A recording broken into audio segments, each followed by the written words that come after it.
पांचवें दिन की सभा में उपस्थित सज्जनों देवियों, जिस राम कथा को हम और आप सुनते हैं, ये राम कथा भगवान शंकर से माता पार्वती ने बड़ी मुश्किल से प्राप्त किया। रचि महेश निज मानस राखा और पाए सुसमय शिवासन धारा। आपने देखा होगा कि जब कभी किसी की शादी विवाह होता है तो सबसे पहले जो बहू घर में आती है वो देखती कि घर कैसा बना है, सोफा कैसे है, डाइनिंग कैसी है, सारा सामान देखती है।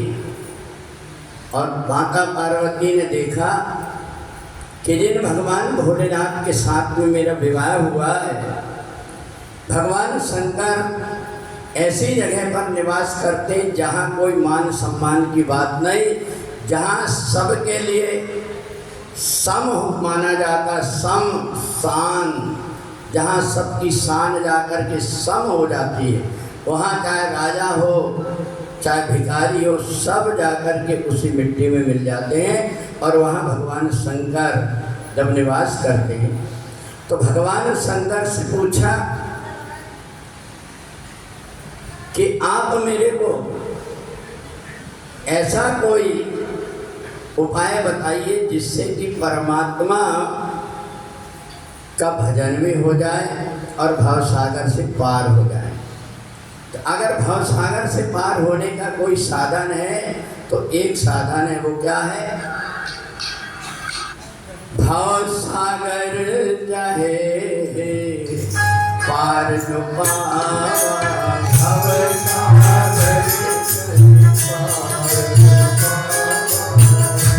भवसागर चाहे पार जो पावा,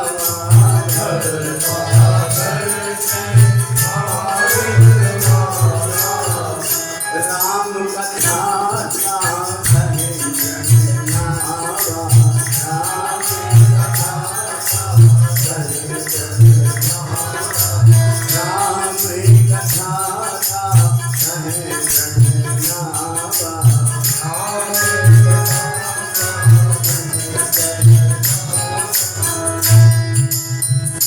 तो भवसागर चाहे पार जो पावा, राम कथा ताकह तरण नावा।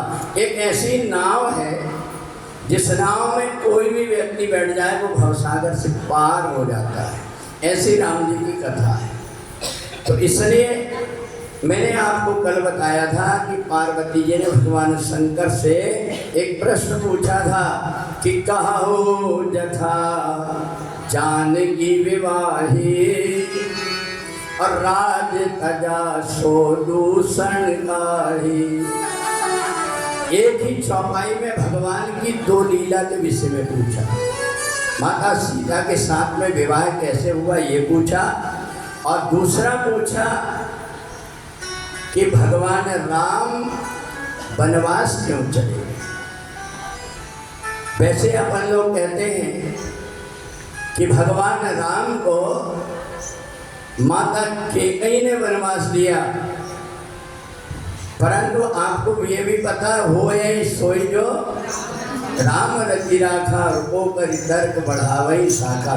तो ये बताइए कि यदि भगवान का अवतार ही इसलिए हुआ है तो इसलिए माता कैकेयी तो केवल एक निमित्त बनी।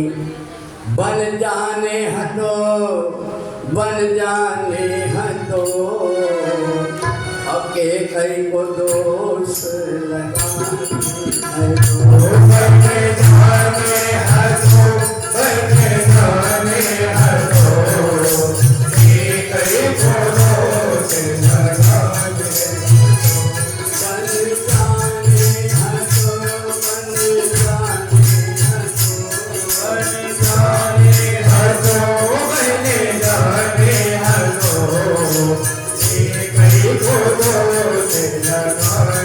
हटो जाने हटो बन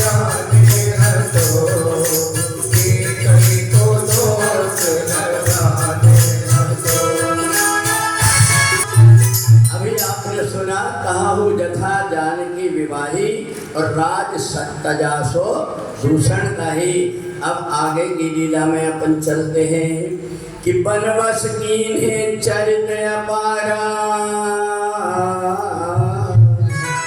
और कहु नाथ जी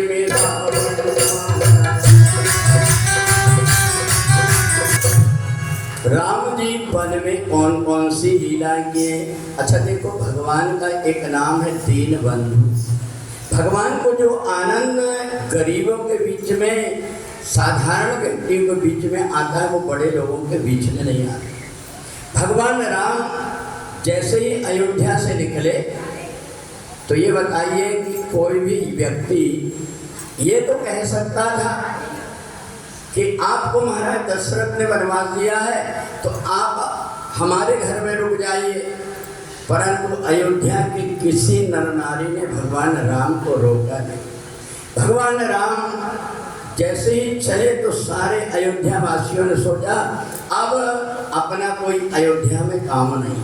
सारे की सारे जितने भी स्त्री पुरुष हैं वो सब राम जी के पीछे चले। राम जी ने सोचा कि मेरे को जो वन में रह कर के लीला करूँगा, वनवास तो मेरे को हुआ है और इसलिए इन सबको परेशानी हो, इसलिए भगवान राम ने तमसा नदी के किनारे उन सब को छोड़ करके और माता गंगा के किनारे आए।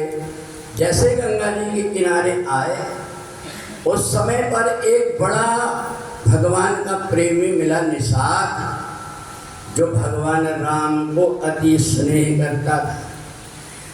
सारे जितने भी अयोध्या वासी हैं सबको छोड़ करके भगवान जब गंगा जी के किनारे पहुँचे तो एक को वापिस भिजवा रहे हैं तो वो जा नहीं रहा है और एक को बुला रहे हैं तो वो आ नहीं रहा। किसको भिजवा रहे हैं तो वो जा नहीं रहा? सुमंत जी को भगवान राम वापिस भिजा रहे हैं कि अब तुम चले जाओ, तो वो जाने का नाम नहीं ले रहा है। और एक गंगा जी के किनारे खड़ा हुआ है, उसको बुला रहे तो भगवान राम, तो वो आ नहीं रहा है। अरे मांगी नाव ना केवट आना, मांगी नाव ना केवट आना, मांगी नाव ना केवट आना, मांगी नाव ना केवट आना, कहीं तुम्हारे में जाना, कहीं तुम्हारे मन में जाना।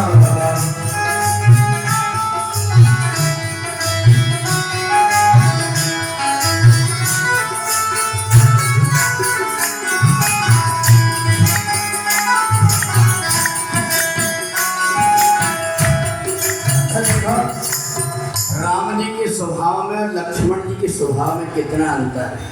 भगवान राम केवट से कह रहे हैं, अरे भैया केवट तुम नाव लेकर के आओ, और जब केवट मना कर रहा है तो लक्ष्मण जी को क्रोध आया। लक्ष्मण ने कहा भैया ये बताइए हमारा वनवास क्या हुआ, एक साधारण व्यक्ति भी आपकी बात को नहीं मान रहा है, आप बुला रहे हैं और वो मना कर रहा है कि मैं नहीं आ रहा। राम जी ने कहा देखो भैया जब समय विरुद्ध आता है तो ऐसा ही होता है, और सबसे बड़ी बात है कि मुहूर्त घर से ही बिगड़ गया है। जब घर के व्यक्ति ने मेरी बात को नहीं माने तो बाहर का कैसे मानेगा। तो लक्ष्मण जी ने कहा कि कैसे, आपकी बात कौन नहीं मानता। बोलिए सीता जी से पूछो, मैं कह रहा था कि सादर सास ससुर पद पूजा। सीता जी ने नीचे सिर कर दिया। और लक्ष्मण से कहा मैंने तुम्हें भी तो कहा था ना कि पिताजी अकेले हैं, तुम अयोध्या में रह जा, तुमने माना। जब घर के ही आदमी हमारी बात नहीं मानेंगे तो बाहर का कहाँ से। लक्ष्मण ने कहा भैया अगर आप मेरे को आज्ञा दे दें तो अभी मैं इसको मनवा करके बुलवा दूँ।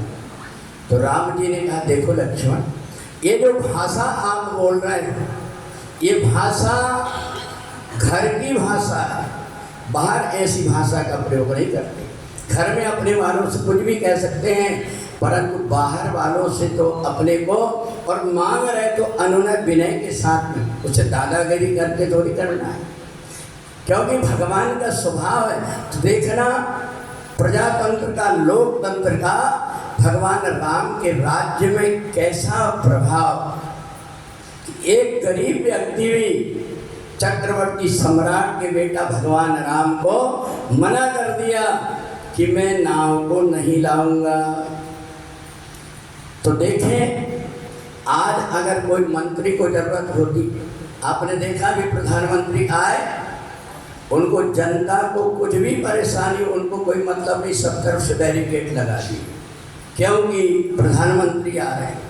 और ऐसे अगर कोई मंत्री को जरूरत पड़ जाए गाड़ी की, तो वो केवल थाने में फोन लगाता, सारी गाड़ियाँ इकट्ठी हो जाती। पर भगवान राम का राम राज देखिए, एक छोटा सा गरीब व्यक्ति भी स्वतंत्र रूप से कहता है कि मैं नाव को नहीं लाऊंगा। मांगी नाव न केवट आना, और कहे तुम्हारे